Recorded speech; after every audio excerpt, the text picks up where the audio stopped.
नमस्कार विद्यार्थी मित्रांनो, पी फॉर पॉलिटी या सिरीजमध्ये आपण आज राज्य मानवी हक्क आयोग, ज्याला इंग्रजीमध्ये स्टेट ह्युमन राईट्स कमिशन असं म्हणतात, त्या स्टॅट्युटरी कमिशन किंवा वैधानिक आयोगाविषयीची चर्चा करणार आहोत. चर्चेची पार्श्वभूमी एक घटना आहे जी काल आणि आज तुम्ही वृत्तपत्रांमधून वाचली असेल.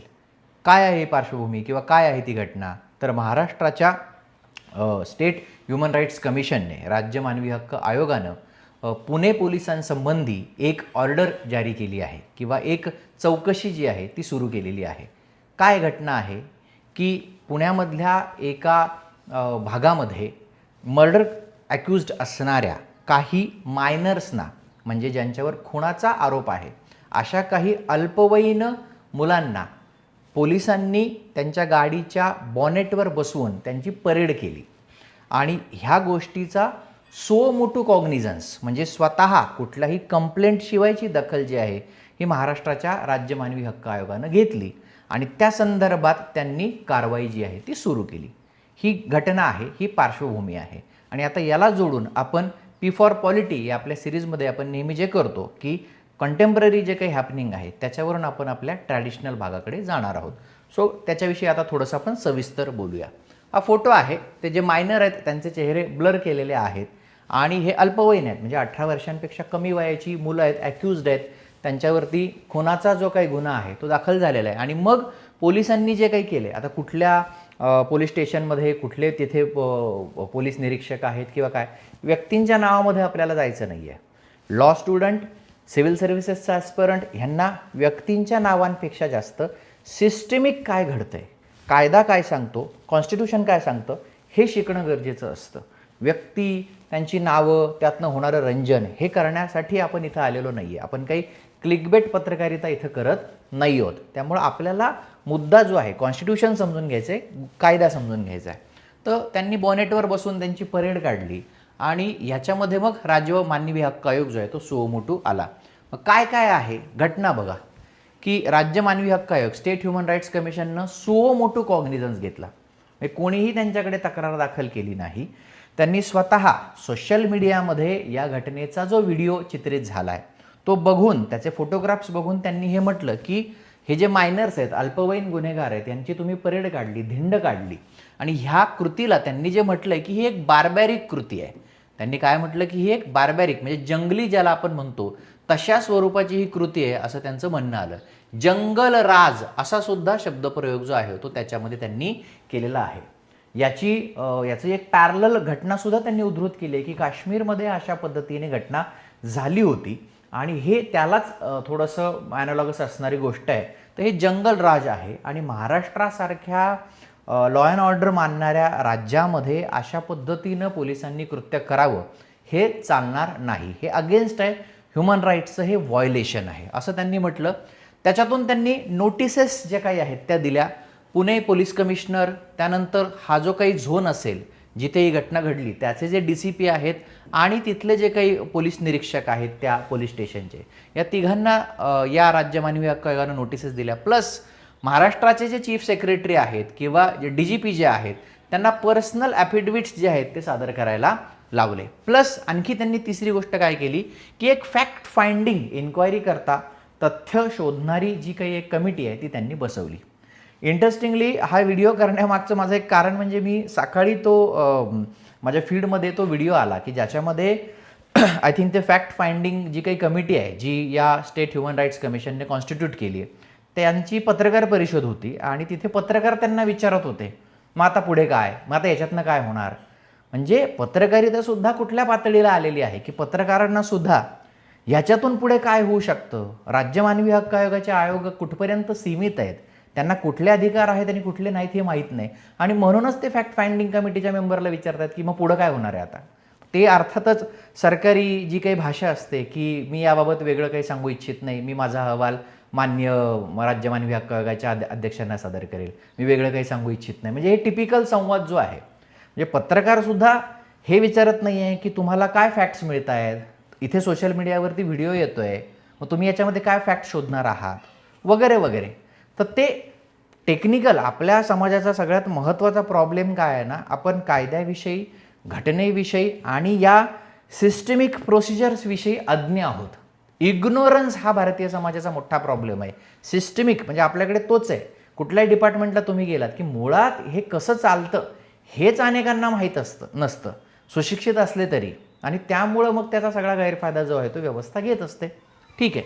सो ह्या 3-4 गोष्टी त्यांनी केल्यात. मग आता आपला जो हेतू आहे पी फॉर पॉलिटीमध्ये की काय असतं, मग काय काय आणखी झालं आहे की SHRC, मग ही ऑर्डर काढणारी जी काही सगळी महाराष्ट्राचा राज्य मानवी हक्क आयोग आहे त्याचे कोण सदस्य आहेत सध्या, तर जस्टिस AM बदर, जस्टिस स्वप्ना जोशी आणि संजय कुमार. याच्यातले AM बदर हे महाराष्ट्र राज्याच्या राज्य मानवी हक्क आयोगाचे अध्यक्ष आहेत, चेअरपर्सन आहेत. ते हायकोर्टाचे रिटायर्ड जज आहेत. जस्टिस स्वप्ना जोशी मॅम ज्या आहेत या रिटायर्ड हायकोर्ट जजेस, आणि संजय कुमार हे रिटायर्ड IPS आहेत. हे 3 आहे, फुल बेंच आहे. मग इथं आपल्या लक्षात येतं की हा बेंच फुल आहे, म्हणजे राज्य मानवी हक्क आयोगाची जी कंपोजिशन आहे ती 1+2 अशी असते. परीक्षेच्या दृष्टीने हे महत्त्वाचं आहे. अध्यक्ष अधिक 2 सदस्य ही राज्य मानवी हक्क आयोगाची संरचना आहे. पुढचा मुद्दा आता याच्यामध्ये काय येतो, स्थापना. महाराष्ट्राच्या विशेष संदर्भात जर बोलायचं ठरलं तर स्थापना कधी झालेली आहे, 15 जानेवारी 2000 साली जी काही आहे ती महाराष्ट्राच्या राज्य मानवी हक्क आयोगाची स्थापना झालेली आहे. बेसिक माहिती आपण घेतोय. आता इथं त्यांनी त्या अबाउट अस मध्ये जर तुम्ही गेलात वेबसाईटवर, तसं section 2(1)D of the protection of human rights act define human rights as the rights relating to life, liberty, equality and dignity of the individual guaranteed by the constitution or embodied in the international conventions and enforceable by courts in India. म्हणजे आपल्याला जरी त्या definition पाठ करायची नसली तरी rights relating to life, तुमचं जीवित, तुमचं स्वातंत्र्य, लिबर्टी, तुमची इक्वॅलिटी आणि तुमची डिग्निटी, याच्याशी संबंधित जे काही तुमचे हक्क आहेत, जे तुम्हाला घटना देते, जे तुम्हाला आंतरराष्ट्रीय काही करार वगैरे सगळं देतात आणि जे काही न्यायालयांद्वारे तुम्हाला मिळू शकतात, ह्या सगळ्यांच्या बाबतीत जे काही आहे, हे जे काही तुमचं हक्क आहेत याला आपण ह्युमन राईट्स असं साध्या भाषेमध्ये म्हणतो. माझे मानवी हक्क आहेत, तुमचे मानवी हक्क आहेत की जीवनाविषयीचे आहेत, जीविताविषयीचे आहेत, स्वातंत्र्याविषयीचे आहेत, समानतेविषयीचे आहेत आणि प्रतिष्ठेविषयीचे आहेत.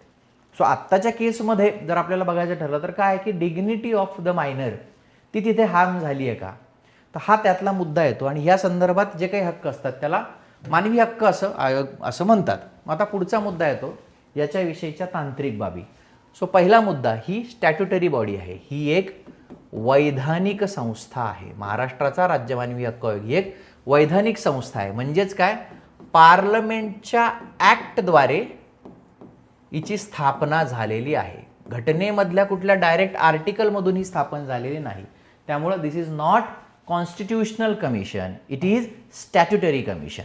ती एक घटनात्मक संस्था नसून ती एक वैधानिक संस्था आहे. संसदेच्या कायद्याद्वारे ती स्थापन झाली आहे. मग कुठला कायदा, the protection of human rights act 1993. Protection, मानवी हक्क सुरक्षा अधिनियम 1993 नुसार NHRC म्हणजे राष्ट्रीय पातळीवरचा जो मानवी हक्क आयोग आहे त्याची स्थापना झालेली आहे. आणि SHRC म्हणजे जो राज्यांच्या पातळीवर जे मानवी हक्क आयोग आहेत त्याची स्थापना या एकाच कायद्याद्वारे झालेली आहे. परीक्षेच्या दृष्टीने अत्यंत महत्त्वाचं आहे. कन्फ्युजन होऊ शकतं की विशिष्ट राज्याचा मानवी हक्क आयोग हा त्या पर्टिक्युलर राज्याच्या विधान भवनाने किंवा विधिमंडळाने केलेल्या कायद्यानुसार आहे का, तर नाही. नॅशनल जो काही कायदा आहे आपला, the protection of human rights act 1993 मध्येच राज्य मानवी हक्क आयोगांची सुद्धा तरतूद करण्यात आलेली आहे. आणि आता हे जे SHRC आहेत, स्टेट ह्युमन राईट्स कमिशन, यांचं जे ज्युरिस्डिक्शन आहे ते ऑब्व्हियस आहे. स्टेट लिस्ट आणि कॉन्करंट लिस्ट याच्यामध्ये जे विषय येतात त्याच्याशी संबंधित त्यांचं ज्युरिस्डिक्शन येतं.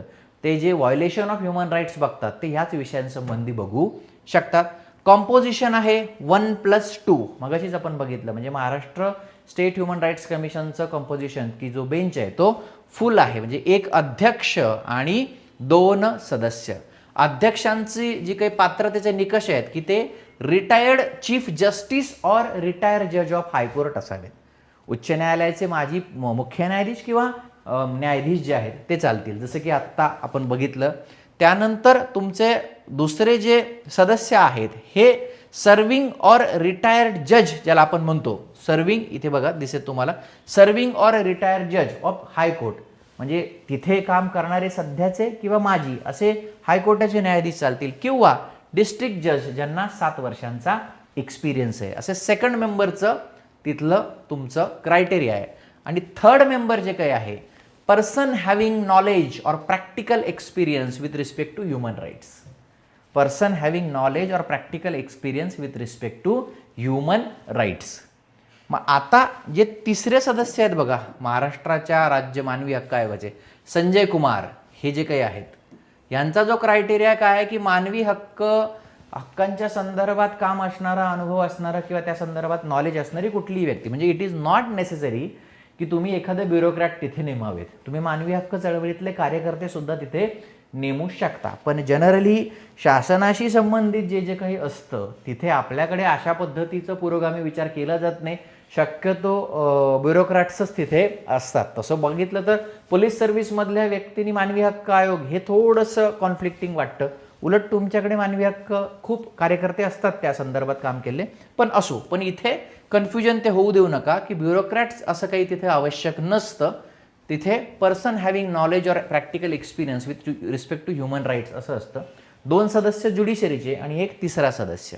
नेमणूक कोण करतं तर तुमचे राज्यपाल त्यांची नेमणूक करत असतात. आणि अशी नेमणूक करण्याकरता राज्यपालांना त्या नावांची शिफारस करणारी एक समिती असते आणि त्या समितीचे अध्यक्ष चीफ मिनिस्टर असतात. CM त्याचे अध्यक्ष असतात.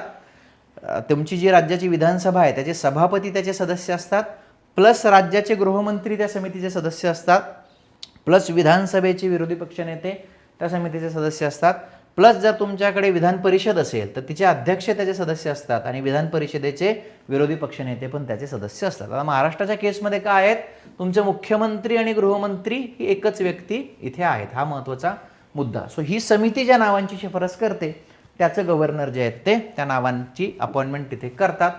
टर्म जी असते ती 3 वर्ष किंवा वय 70 याच्यातलं विचेवर इज अर्लियर, जे आधी तितकी. रिअपॉइंटमेंट पॉसिबल आहे, रिमूव्हल करण्याचा अधिकार हे प्रेसिडेंटला आहेत आणि त्याच्यामध्ये वेगवेगळे निकष आहेत. तर त्या निकषांमध्ये आत्ता आपण जात नाही, किमान ह्या गोष्टी आपण लक्षात ठेवल्या पाहिजेत. आता पुढचा मुद्दा येतो, पुणे पोलिसांच्या संदर्भात राज्य मानवी हक्क आयोगानं जी आता फॅक्ट फाइंडिंग कमिटी स्थापन केली आहे, नोटिफिकेशन्स सगळं ते केलेलं आहे. आणि मग आता पुढे काय होणार, तुमच्याकडे सोशल मीडियावर पुरावे आहेत, तुम्हाला दिसतंय की मायनर्सला त्यांनी परेड केलेला आहे. मग आता तुम्ही म्हणता की हे बार्बरिक आहे, तुम्ही म्हणता की हे जंगलराजसारखं आहे, हे न शोभणारं आहे. मग बिईंग तुम्ही मानवी हक्क आयोग, राज्य मानवी हक्क आयोग काय काय करू शकता, तुमच्याकडे काय काय पॉवर्स आहेत. तर पहिलं त्यांचं बेसिक फंक्शन काय आहे, to inquire about the violations by public servant. जो काही लोकसेवक आहे त्याच्याकडून मानवी हक्कांची पायमल्ली जेव्हा होते, उल्लंघन जेव्हा होतं, तेव्हा त्याची चौकशी करणे. आणि ह्या चौकशी करण्याचे 2 मार्ग आहेत. Either it is done suo motu. Suo motu म्हणजे स्वतःच, कुठलीही तक्रार न आली तरीही आम्हीच आमच्या मर्जीने सुओ मोटू याचं कॉग्निझन्स घेऊ. आणि दुसरं ऑन पिटिशन, कोणी तक्रार केली तर.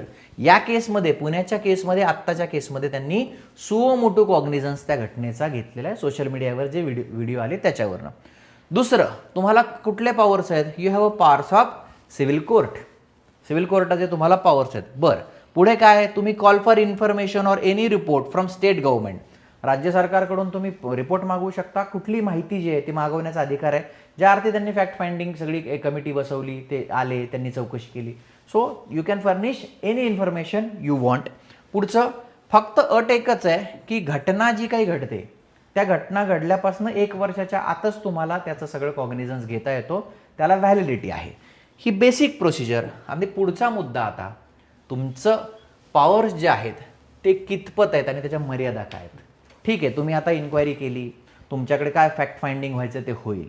मग आता तुम्ही काय करू शकता की एकतर तुम्ही रेकमेंड करू शकता, शिफारस करू शकता कॉम्पेन्सेशन, की कुणावर तरी अन्याय झालेला आहे तर याला कॉम्पेन्सेट करा, याची भरपाई द्या, हे तुम्ही रेकमेंड करू शकता. स्वतः तुम्ही पैसे काढून देऊ शकत नाही, तुमच्याकडे नाही आहेत पैसे. You can recommend for the compensation to the जे काही विक्टीम आहेत त्यांना. Or prosecution against guilty public servant. जे काही तुम्हाला शासकीय सेवक त्याच्यामध्ये गिल्टी आहेत त्यांच्या अगेन्स्ट त्यांना प्रॉसिक्यूट करा, त्यांच्यावर काय खटला भरा वगैरे, हे तुम्ही रेकमेंड करू शकता. You cannot do it by your self. तुम्ही सांगू शकता की हे चुकीचं झालंय, स्टेट गव्हर्नमेंटला सांगू शकता. मग आता तुमचं सगळं काम हे शिफारशीच्या स्वरूपात आहे. So you do not have no power to punish. म्हणजे राज्य मानवी हक्क आयोगाला स्वतः एखाद्या पब्लिक सर्वंटला दंड देण्याचा कोणताही अधिकार नाही. You don't have power to punish. म्हणजे मगाशी जो पत्रकार आहे ते व्हिडिओ तुम्ही काढून बघा. आता पुढं काय होणार, आता पुढं काय होणार, मग याच्यावर काय कार्यवाही, ते कसे कार्यवाही करतील. State human rights commission doesn't have power to punish. They can only recommend. ते फक्त रेकमेंड करू शकतात की बाबा हे आम्हाला गिल्टी आहे, नाही आहे, असं असं आम्हाला वाटलं. काय करायचं ते राज्य सरकारने ठरवायचे त्यांच्या रेकमेंडेशनवरून, आणि त्यांच्या recommendations are not binding on the government. राज्य मानवी हक्क आयोगानं केलेल्या शिफारशी ऐकणं हे राज्य सरकारवर बंधनकारक नसतं. सपोज पुणे केसमध्ये त्यांनी काही त्यांच्यावरती पनिशमेंट रेकमेंड केली तरी ती ऐकायची की नाही हे राज्य सरकार ठरवणार आहे. त्यामुळं पत्रकारांनी पण अभ्यास करून काय फॅक्ट फाइंडिंग येतं आहे, त्याच्यात काय लिहिलं आहे, काय शब्दप्रयोग केलेत, त्याच्यावर राज्य सरकार काय कृती करतं आहे हे बघायला पाहिजे. ना की फॅक्ट फाइंडिंग कमिटीला विचारायला पाहिजे की याच्यावर पुढं काय होणार आहे. ते ऑब्व्हियस तेवढंच उत्तर देणार आहे, आम्ही चौकशी करायला आलो, मान्य आयोगाला आम्ही रिपोर्ट देऊ. लक्षात येतं आहे. सो हा करंटचा जो मुद्दा होता हा लक्षात ठेवायला पाहिजे की तिथं शिफारस करणं हे राज्य मानवी हक्क आयोगाचं काम आहे. आणि त्याच्या दृष्टीने आपण त्याचं कंपोजिशन बघितलं, फॉर्मेशन बघितलं, त्याच्या मेंबर्सचं क्वालिफिकेशनच्या ज्या काही अटी आहेत त्या बघितल्या, अपॉइंटमेंट कोण करतं ते बघितलं. सो पी फॉर पॉलिटीमध्ये आपण अशा पद्धतीनं बॅकएंडला जाऊन जे आहेत हे स्टॅटिक मटेरियल जे आहे त्याचा अभ्यास करू शकतो. प्रिलिम्स, येणाऱ्या प्रिलिम्समध्ये ग्रुप बी असेल, ग्रुप सी असेल, MPSC प्रिलिम्स असेल, UPSC प्रिलिम्स असेल, NHRC आणि SHRCच्या ट्रॅडिशनल डेटावर वारंवार प्रश्न येतात. GS2 मेन्स तुम्ही जर लिहिणार असाल तर तिथे सुद्धा हा प्रश्न खूप महत्त्वाचा आहे. UPSC मेन्समध्ये विचारलेला आहे. NHRCच्या कामासंदर्भात राज्यसेवा मेन्सला सुद्धा हा प्रश्न एक्सपेक्टेड आहे. तिथे तुम्ही ही केस स्टडी देऊ शकता. तुम्ही ही केस स्टडी देऊ शकता because state human rights commission has taken suo motu cognizance of this case. हे तुम्ही उल्लेख करून लिहू शकता. ही फार महत्त्वाची केस स्टडीज आहे. GS4 मध्ये तुम्ही ही केस स्टडी जी आहे ही वापरू शकता किंवा तिथे तुम्हाला प्रश्न विचारला जाऊ शकतो. याची चर्चा आपण GS4च्या संदर्भात जर करायची ठरवली, एथिक्सच्या संदर्भात, तर काय बोलता येईल आपल्याला. तुम्ही त्या व्हिडिओच्या खाली आणि ह्युमन राईट्स कमिशनच्या कारवाईच्या बातमीच्या खाली सोशल मीडियावर कमेंट्स वाचा. अनेक लोक असं तिथे लिहितात की पुणे पोलीस आम्ही तुमच्या सोबत आहोत. याचा अर्थ काय आहे की पुण्यातल्या वाढत्या गुन्हेगारीला जरब बसावी म्हणून पोलिसांनी हे कृत्य केलं, जेणेकरून तरुण अशा पद्धतीने इन्स्पायर होऊ नये, गुन्हेगारीकडे आकर्षित होऊ नये, त्यांच्यामध्ये भीती पसरावी, त्यांच्यामध्ये पोलिसांविषयीचं एक भय किंवा पोलिसांविषयीचा दरारा वाढवावा. दरारा हा शब्द योग्य आहे. असं कुठेतरी पोलिसांनी हे केलंय म्हणून आमचा तुम्हाला पाठिंबा, असं जनतेतले अनेक घटक असं म्हणत आहेत. दुसरे काही लोक आहेत ते म्हणतात की नाही असं चालणार नाही. मग इथे एथिकल डायलेमा तयार होतो. एथिकल डायलेमा तयार होतो ना की काय म्हणजे काय करायचं. पण लॉ, डेमोक्रेसी, कॉन्स्टिट्यूशन, स्टॅट्यूट हे असं चालत नाही. ते व्यक्तीच्या चांगल्या वाईटपणावर चालत नाही. त्याला काहीतरी स्वतःचं एक लाईन जी आहे ती आखावी लागते. तिथे त्याला असं ग्रे झोन करता येत नाही की ग्रे एरिया असं म्हणता येत नाही की एखादा पब्लिक सर्वंट चांगला असेल, एखादा पब्लिक सर्वंट वाईटही असेल. म्हणजे दिल्ली पोलिसांनी तिथे आंदोलन करणाऱ्या विद्यार्थ्यांवरती काहीतरी लाठीचार्ज करणे हे वाईट, आणि इथे कुठल्या तरी अक्युज्ड असणाऱ्या मायनर्सची परेड करणं हे चांगलं, असं कायद्याला करता येत नाही. एथिकल पेच कुठे होतो की जंतर मंतरवर तुम्ही जो काही लाठीचार्ज केला हा नको आहे, पण इथे जे तुम्ही परेड केली मायनर अक्युजची ही चांगली आहे. हे असं कसं होईल, अशी पॉवर तुम्ही देऊ शकत नाही ना. मग तसं मग तेच झालं ना की मुंबईमध्ये महाराष्ट्राच्या पोलिसांनी विद्यार्थ्यांच्या आंदोलनामध्ये मुलांनी त्यांना गुलाब दिले, त्यांनी फोटोग्राफ्स काढले, म्हणजे महाराष्ट्र पोलिसांचं मुलांनी कौतुक केलं की अरे तुम्ही आमच्यासोबत होतात. सो हे मग त्या व्यक्तीच्या सगळ्या मॉरल कंपासवरती डिपेंडंट राहतं. असं चालत नाही. कायद्यानं तुम्हाला एक लाईन आखून घ्यावी लागते की नाही हे डेमोक्रेसी आहे, हे पोलीस स्टेट नाही आहे, इथे वेलफेअर स्टेट आहे. पोलिसांचं काम आहे की त्यांना न्यायालयामध्ये शिक्षा होईल अशा पद्धतीने नेणं, त्यांची डिग्निटी राखणं आणि त्या दृष्टीने ते प्रयत्न करणं. पण समाजामध्ये जर गुन्हेगारी वाढत असेल तर मग काय करायचं. मग इथं काहीतरी तुम्ही ॲक्शन घेणार का. मग समाज हा त्या वेळच्या परिस्थितीनुसार निर्णय घेत असतो. म्हणून कायद्याला मर्यादा असतात, कॉन्स्टिट्यूशनला मर्यादा असतात आणि म्हणूनच आपण त्याला लिव्हिंग डॉक्युमेंट म्हणतो की त्या स्थळ काळानुसार गरजेनुसार काही तरतुदी ज्या आहेत ह्या पुढे मागे होत असतात आणि त्या आपल्याला विवेकानं त्याचा विचार पुढे करावा लागतो. लक्षात येतंय? पी फॉर पॉलिटीमध्ये पुढचा मुद्दा घेऊन लवकरच भेटू. धन्यवाद.